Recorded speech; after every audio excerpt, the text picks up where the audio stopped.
আসসালামু আলাইকুম। Village life with সাজনা চ্যানেলে আপনাদেরকে স্বাগতম।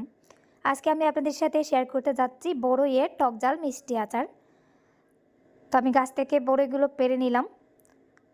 2-3 বার পানি দিয়ে ভালো করে বড়ইগুলো পরিষ্কার করে পানি থেকে উঠিয়ে এখন দিয়ে দিচ্ছি রোদে।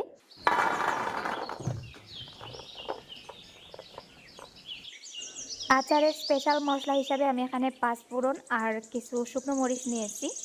প্রথমে ওগুলো ভেজে গুঁড়া করে রেখে দেব, তারপরে আমি আচারটা করব।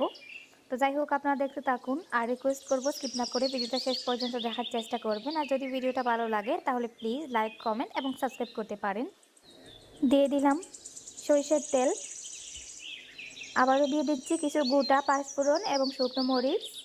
তেলটা ভালো করে গরম করে দিয়ে দিচ্ছি বড়ইগুলো।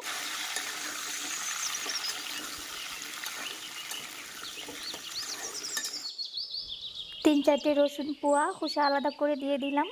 1 চামচ মরিচের গুঁড়া, একটু হলুদের গুঁড়া। এখন বড়ইগুলো মশলার সাথে ভালো করে মিক্স করে নেব। এখন দিয়ে দিচ্ছি 1 টেবিল চামচ ভিনেগার।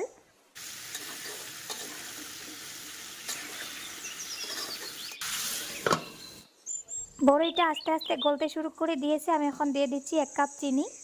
এখানে চাইলে গুঁড়ো ব্যবহার করা যায়। গুড় দিলে আচারের কালারটা বেশি কালো রঙের হয়ে যায়, ওই কারণে আমি চিনি দিলাম।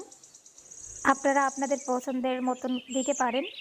এখানে আমি আগে যে মশলাটা রেডি করে রেখেছিলাম ওটা গুঁড়ো করে নিয়েছি। আর বড়ইগুলো গলে গেছে। আমি এখন দিয়ে দিচ্ছি গুঁড়া মশলাটা ফ্লেভারের জন্য। চুলার আঁচটা লো ফ্লেমে রেখে এই আচারটা করতে হয়। হাই ফ্লেমে দিলে আবার নিচের দিকে চিনিগুলো পুড়ে কালো রঙের হয়ে যাবে এবং পুরা গন্ধ চলে আসবে। আমার আচারটা প্রায় রেডি। আমি এর থেকে বেশি বড়ইগুলো গালাবো না, ওই অবস্থায় আমি নামিয়ে নেব।